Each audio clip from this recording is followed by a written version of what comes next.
Good morning, everybody. I'm Kristi, Noem, the United States Secretary of Homeland Security. And it's been about 7 months now since President Trump and his administration have been working to make America safe again. As you know, the Department of Homeland Security is tasked with making sure that we have a secure border, which we have overwhelmingly been successful with by President Trump's direction, at making sure we're enforcing our laws in this country, that the rule of law matters, and that it applies equally to everybody. We have had for 3 months in a row 0 illegal aliens entering the United States, which is the first time in this nation's history that we've seen that kind of security at our nation's border. Also, we've been working on getting dangerous, criminal, illegal aliens out of our country. Murderers, rapists, drug traffickers, human traffickers, going out, arresting them, and removing them from our communities so that our families can be safe again at night. Our top priorities have been these 2 items: securing our borders and arresting dangerous criminals and removing them from our cities and our towns and our states across the country from coast to coast. Since President Trump has taken office, we have arrested hundreds of thousands of these illegal criminals. I'm here today because the elected leaders in this state of Illinois are ignoring the law. In fact, they're being obstructionists when it comes to getting dangerous criminals off of their streets. They are deciding that dangerous criminals that are murderers, rapists, money launderers, have committed assault, that are trafficking children, are more important than the families that live in the communities here. That includes Governor Pritzker, Mayor Johnson, and others who have worked so hard to protect these dangerous criminals. They'd rather be a sanctuary state and continue to put those individuals above American citizens who built this country, who've raised their families here for generations, and just want to be able to walk down the street safely at night and put their kids to bed and live a peaceful life. Today I'm highlighting 4 different examples of individuals that we've recently arrested here out of this office with the good work of ICE and our HSI officers that we've taken off the streets without the help of the governor or the mayor. Our federal officers have had to do this alone without their support, and these dangerous individuals are now no longer victimizing people because of the good work that we do.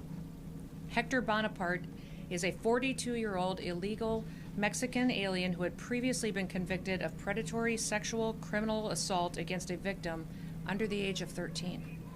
We have Jarvin Flores Santos, who's a 40-year-old Honduras individual who was arrested back in 2020 the first time for aggravated criminal sexual abuse and attempted criminal sexual abuse of a minor under the age of 13 again. And Waldemar Jabik, a Polish citizen who had been convicted in 2014 for attempted murder and then also aggravated domestic battery. He was convicted of these after he stabbed his own wife and his 19-year-old daughter. It was not the first time that police have been called to his house for domestic disturbance, but he was never held accountable until recently by these federal officers.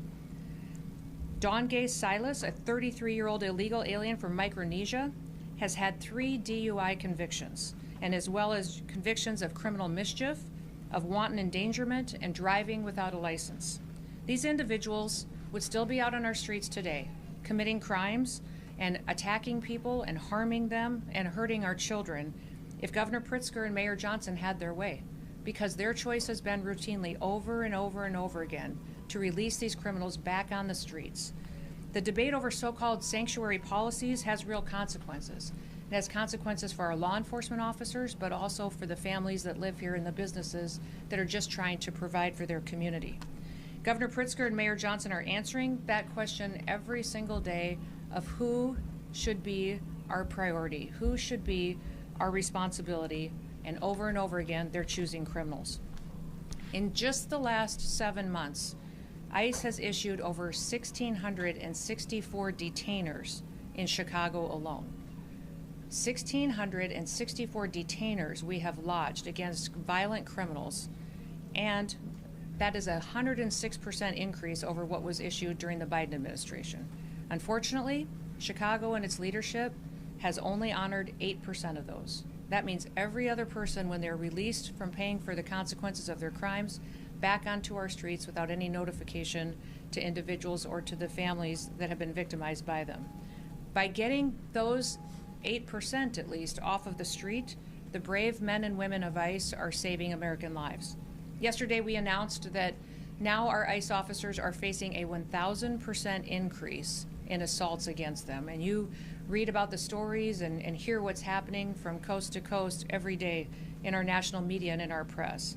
But it's in large part due to the pro-sanctuary state and cities policies and the language of elected bureaucrats and politicians that are reckless with their lives and endangering their families.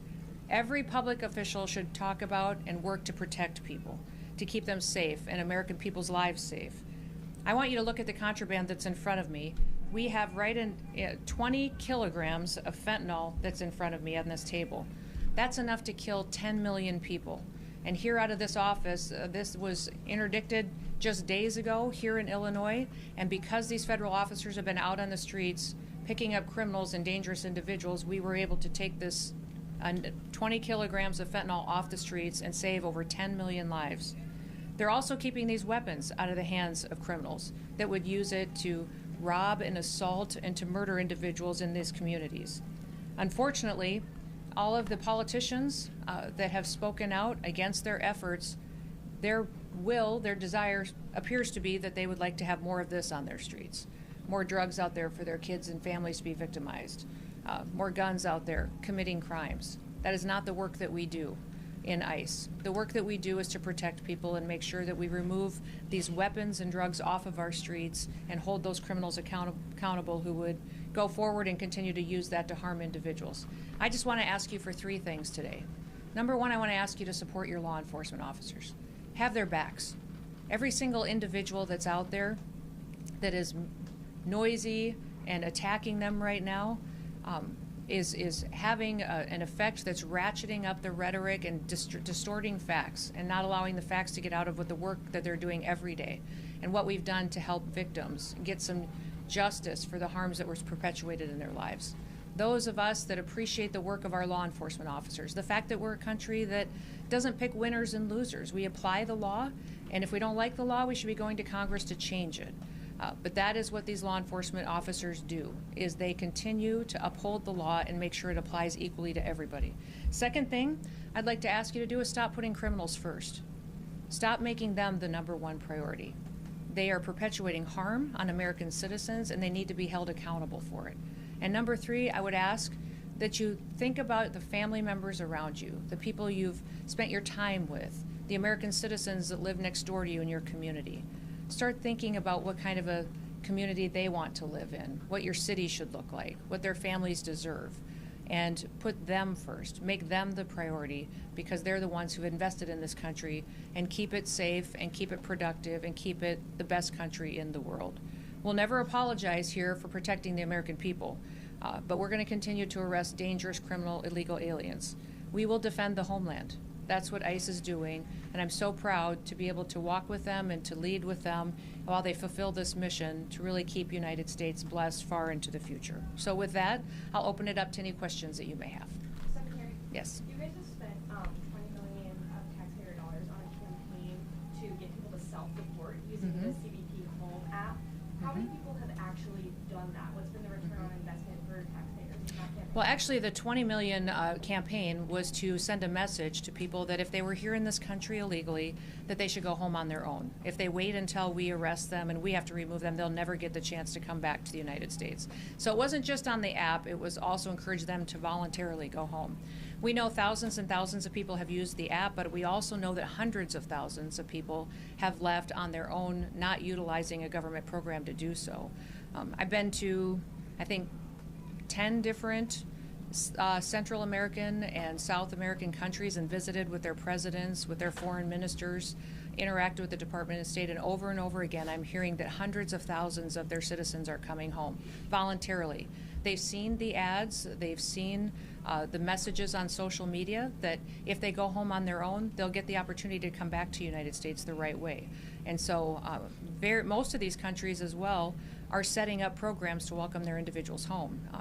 They have housing loan programs that they're setting up. They're allowing them to have food assistance for several months. Several of the countries I've recently visited with are training individuals and workers to come home because their economy has a need for those individuals. So sending that message has been extremely helpful in making sure that people know that here we're going to enforce our laws and that there's a right way to come to this country. And you're going to be allowed to do that if you voluntarily leave. Do you have like current comprehensive numbers, We can get it for you, but each specific country has given it to us along the way. But I would say we believe over 1 million people have gone home on their own. Since the CBP Home Act? Since we have started this administration, yes. But we've arrested hundreds of thousands that have gone through our system.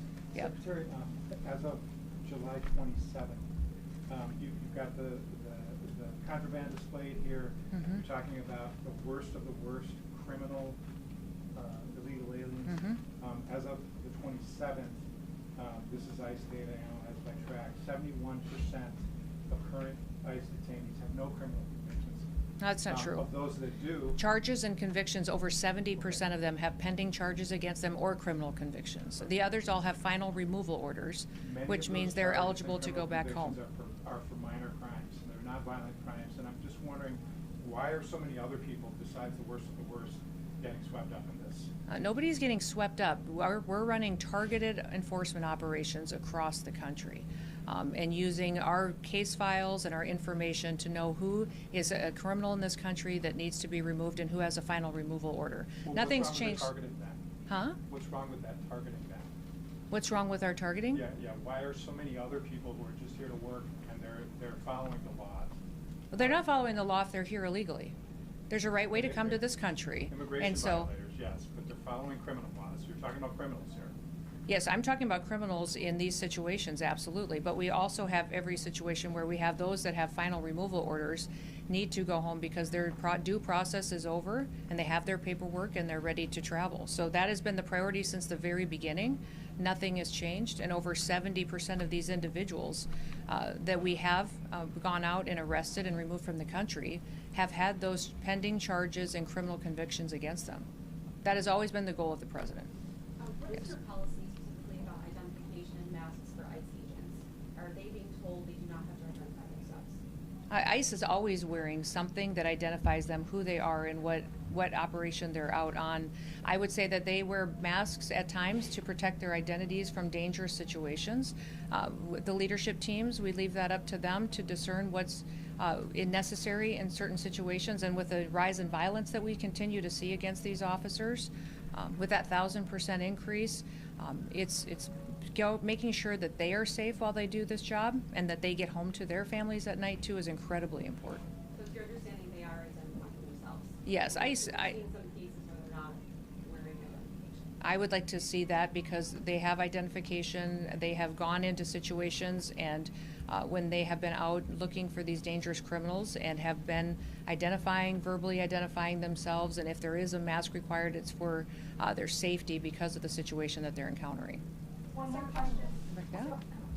Secretary, Yeah. you've mentioned that it's been harder to work with officials in Illinois because of the way the government functions, but you're also on a mission to hire thousands more ICE officers and detain folks who are in Illinois. So how are you doing that, hiring people within the state or people that are willing to work in the state, and where are those folks going? Yeah, the response has been overwhelming. Part of the big, beautiful bill that President Trump advocated for allocated to us the resources to hire 10,000 new ICE officers. We have had that open for less than a week, and we have over 80,000 applicants for those jobs. So they're from all over the country. Some of them are retired ICE officers that want to come back now that they're going to be allowed to do their jobs, some retired CBP or other federal officers. And then we also have a huge amount of interest of people who just want to have their backs and work alongside them. So what we're doing then is to get them trained up as soon as possible. We'll be training them through our federal academy, but we're also going to stand up some pilot areas of where people can train closer to their homes. If we have a lot of officers that have signed up and have offers from the federal government, we may do a training right here closer to home so they're not away from their families for so long. So that's being worked out as we see where the final offers are coming from. Do you know how long that training will last? Because normally it was taking about a year, so how would you get those folks on the street? Is that expedited? Yeah, it'll be within weeks because we're going to give them credit for what they already know. If they're former law enforcement, they already have training and certifications that we will honor and look at. They'll still go through testing, they'll still go through drug testing and physical tests and all of that, but we want to make sure that it's an expedited, where we check the box if they have the experience, then it helps us not keep them stalled out in an academy for weeks at a time. Secretary Noem, I just wanted Sure. to ask how ICE operations have been impeded by sanctuary city policies? If they have, and do you feel like you're still on target to reach the amount of arrests that you would like in those sanctuary areas? Well, the lack of information sharing is hard. I would say anybody who serves in law enforcement would say they're used to partners. They're used to being able to call up a local law enforcement officer, a sheriff, a highway patrol officer, and say, hey, do you have any information on this individual that is a murderer that's been cited in your city? That's not happening in Illinois. And when we're calling on those most dangerous individuals, when they're being released from your prisons, they're not even letting us know, not honoring our detainers. When we lodge a detainer against someone, it's when you let that person out of jail who's been paying the consequences, let us know so that we can pick them up and get them out of the country. Illinois is not partnering with us on that, which is very, very difficult when we know that those dangerous criminals are going to run free. And many times we go into situations where we don't necessarily have the law enforcement to play a backup role. There are times where we bring more individuals in, more federal officers, because we believe we need to do that for security reasons. So we have great partnerships across the country, over 800 of them, with state and local law enforcement. In other states, we wish we had that here. We wish we could build those partnerships. We're gonna keep plugging away, and for us, it's about getting dangerous people off the streets. So our target is to get dangerous people off the streets. Last question back there. Can you give us some clarity on what an 18-year-old might do in ICE? Can they be VRO officers? And if so, do you have any concerns about that, with how high stress that position is? And on the other end of age limits, why do you think someone in their 40s or 50s can do this job despite the previous age gaps as well? Oh, I think us opening up the age requirement is wonderful for people to have opportunities that they've always wanted. So many people were forced to retire from law enforcement at a young age because of that arbitrary deadline, and now they'll be able to come back and serve a few more years if they'd like to, provide for their families, and then help on the mission of making America safe again. 18-year-olds can come and sign up and help us with processing and paperwork while they train and they get the experience. They can walk alongside our officers. They will all be as fully trained as any full-time officer before they're put in a situation that might require more of them. So we want everybody to be at the same level of skill set and knowledge when they're out doing an enforcement role out on the job. Anything else? Yeah, I don't expect you to know the details of every specific case, so I was wanting to give you a little context that calls for a broader answer on the question. About 4 months ago, ICE publicized the arrest of 2 men said to be responsible for a mass shooting in Chicago. Your agency named them, and it got a lot of coverage. However, they have still not been charged in that mass shooting. So my question is whether it's people sent to prison in El Salvador or 2 men accused here in Chicago of a mass shooting, is it responsible for ICE to publicly accuse people of violent crimes before they've been charged? Well, we follow cases and prosecute cases and turn them over for prosecution just like any other law enforcement agency does. So when we sweep up somebody who's committed an act of violence like that and turn it over, that is public information that is out there. And people need to know who is perpetuating these crimes, and we continue building cases then on who they're affiliated with. Is there further dangers? Our investigators are some of the best in the country that are out there making sure that not only is that person now incarcerated, but who were they affiliated with that could be another danger that we need to continue to look at. So even if they haven't been officially charged? I would say we follow the exact same process every federal agency does, every state agency does for law enforcement. So we have not changed our methods or how we handle cases or how we even communicate about them than we have since the very beginning, or how the Biden administration did, or the Obama administration. We do it exactly the same. What I wish is you guys would talk about the victims more. How many people were shot in that mass shooting? How many people were victimized? How are their families doing? You all spend so much time talking about the poor justice for these criminals that are harming individuals every single day, and you don't even think twice to go talk to a mom who's now lived for 1.5 years without her daughter. Go talk to somebody and see how they're doing, trying to get their kids to school, not sure if they're safe. So I would encourage you to remember that there's always victims in these situations, and many times you're focusing on the one who made them a victim. Thank you. You guys have a good day.